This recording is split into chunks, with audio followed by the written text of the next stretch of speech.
Toute machine jamais construite pour produire de l'électricité suit, au fond, le même principe. On brûle quelque chose, on chauffe de l'eau. La vapeur entraîne une turbine. La turbine fait tourner un générateur.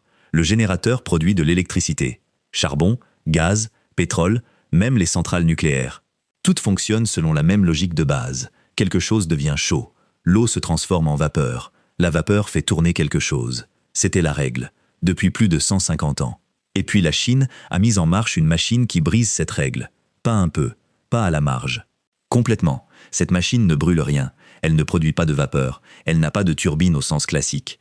Et pourtant, elle produit de l'électricité, plus d'électricité que la plupart des centrales conventionnelles n'en atteindront jamais. Comment est-ce possible? Et pourquoi presque personne n'en a entendu parler?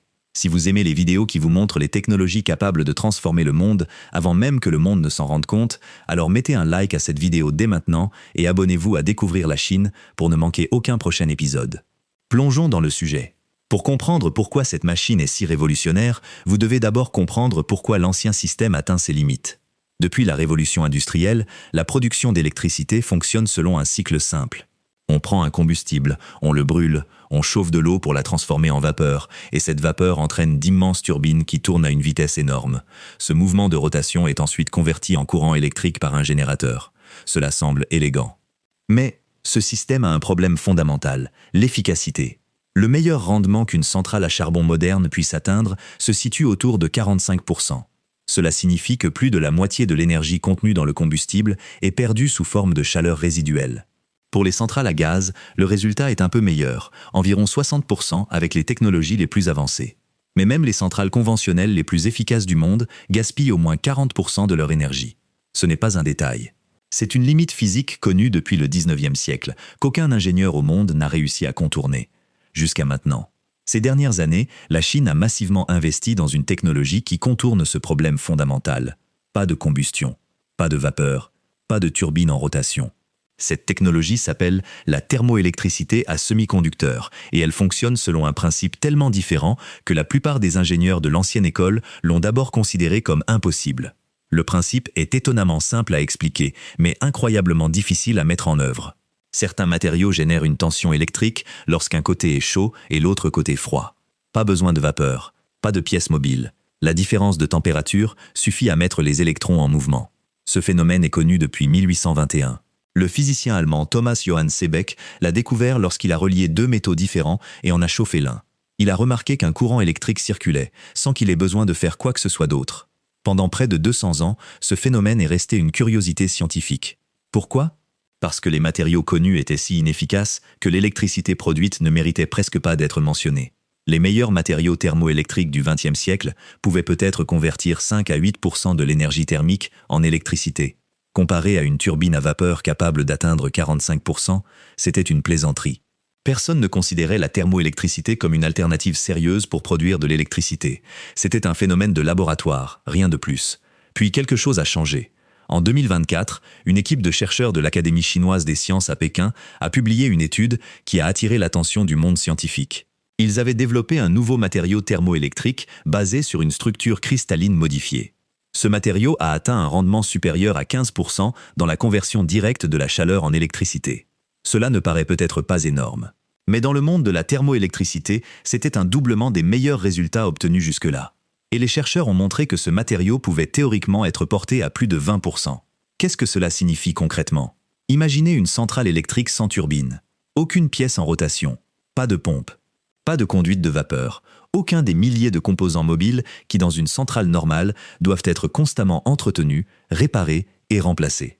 À la place, un bloc fait d'un matériau spécial. D'un côté, on apporte de la chaleur, de l'autre, on évacue cette chaleur. Et entre les deux, l'électricité circule. C'est tout. Pas de pièces mobiles signifie pas d'usure mécanique. Pas d'usure mécanique signifie des coûts de maintenance drastiquement réduits. Et des coûts de maintenance réduits signifie que la durée de vie de telles installations pourrait, en théorie, atteindre plusieurs décennies sans intervention majeure. Mais la Chine est allée encore plus loin. En 2025, dans la province du Guangdong, une installation pilote a été mise en service, utilisant des modules thermoélectriques à grande échelle. Cette installation exploite la chaleur résiduelle d'un complexe industriel voisin, une chaleur qui, autrement, s'échapperait simplement dans l'atmosphère et la transforme directement en électricité utilisable. L'installation produit assez d'électricité pour alimenter 12 000 foyers. Pas grâce à une nouvelle combustion, pas grâce à de nouveaux combustibles, mais à partir d'une chaleur qui était auparavant considérée comme un déchet. C'est cette partie qui a fait réagir les ingénieurs du monde entier. L'installation produit de l'électricité à partir de rien d'autre que de la chaleur perdue. Une chaleur que chaque usine, chaque centrale, chaque installation industrielle dans le monde produit déjà et gaspille de toute façon. L'industrie mondiale perd chaque année environ 72 hexajoules sous forme de chaleur résiduelle. Pour rendre ce chiffre plus concret, c'est plus d'énergie que toute l'Allemagne n'en consomme en un an. Plus que la France et l'Italie réunies. Cette énergie disparaît tout simplement. Elle s'élève sous forme d'air chaud, s'écoule comme eau tiède dans les rivières ou est rejetée dans l'atmosphère par les tours de refroidissement. Si seulement 10% de cette chaleur perdue était convertie en électricité grâce à des modules thermoélectriques, ce serait comme raccorder plusieurs grandes centrales nucléaires au réseau sans construire une seule nouvelle centrale. La Chine l'a compris, et la Chine agit. Si cette vidéo vous a montré à quel point la Chine a progressé dans la transformation de la production d'énergie, alors abonnez-vous maintenant à Découvrir la Chine. Nous publions chaque semaine de nouvelles vidéos sur les innovations qui changent le monde. Des innovations nées dans des laboratoires et des usines en Chine que vous ne verrez probablement jamais aux informations parce qu'elles semblent trop futuristes pour être réelles. Appuyez sur le bouton d'abonnement. Activez les notifications. Mais l'installation pilote du Guangdong n'est que le début. En parallèle, la Chine travaille sur une application encore plus ambitieuse de la technologie thermoélectrique. Dans le désert de Gobi, où la différence de température entre le jour et la nuit peut dépasser 40 degrés Celsius, la Chine prévoit d'installer des panneaux thermoélectriques capables d'exploiter cette différence naturelle de température pour produire de l'électricité 24 heures sur 24. Le jour, les panneaux absorbent la chaleur du soleil sur leur face supérieure, tandis que leur face inférieure est refroidie par le sol frais du désert. La nuit, le processus s'inverse. Le sol encore chaud fournit de la chaleur par le dessous, tandis que l'air glacial de la nuit refroidit la face supérieure. Dans les deux cas, une différence de température apparaît. Dans les deux cas, un courant électrique circule. Contrairement aux panneaux solaires, inutiles la nuit, et contrairement aux éoliennes, immobiles en l'absence de vent, cette technologie pourrait réellement produire de l'électricité 24 heures sur 24, 7 jours sur 7, sans interruption, sans stockage, sans centrale de secours. Bien sûr, cette technologie n'est pas sans défi. Les matériaux thermoélectriques restent aujourd'hui coûteux à fabriquer. Le matériau lui-même repose sur des composés rares dont l'extraction et le traitement sont complexes. Et le rendement, bien qu'il ait fortement progressé, reste encore inférieur à celui des meilleures centrales conventionnelles.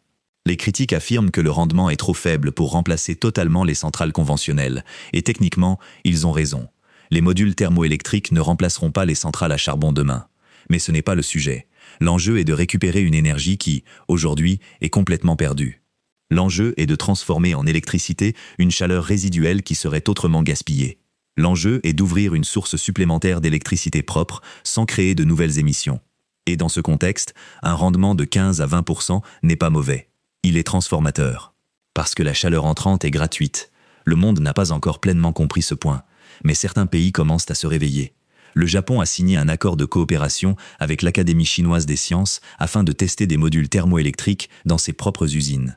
L'Allemagne étudie l'intégration de systèmes de récupération thermoélectrique dans ses aciéries et ses usines chimiques. La Corée du Sud prévoit une installation pilote à Incheon. Mais la Chine dispose d'une avance décisive. Elle n'a pas seulement développé la science des matériaux. Elle a construit toute la chaîne de production, depuis l'extraction des matières premières jusqu'au traitement des matériaux, la fabrication des modules et leur installation, et elle a la volonté d'investir à grande échelle avant même que la technologie n'atteigne sa pleine maturité. C'est un schéma que l'on observe encore et encore, avec les panneaux solaires, avec l'éolien, avec les véhicules électriques. La Chine investit tôt, passe rapidement à l'échelle et domine le marché avant même que d'autres pays aient terminé leur projet pilote. Dans la production d'électricité thermoélectrique, le même schéma est en train de se dessiner. Avant de partir, j'aimerais vous demander deux choses.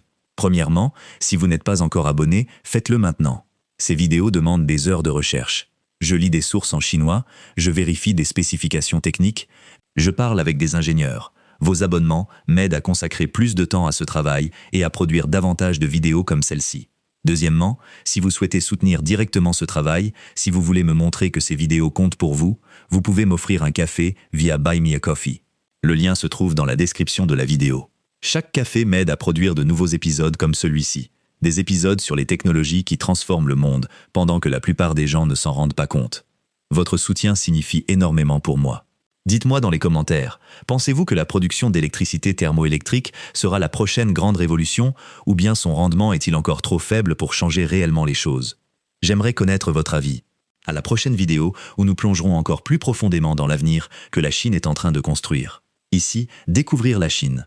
L'avenir, ce n'est pas l'année prochaine, c'est maintenant. Activez les notifications et merci d'être là.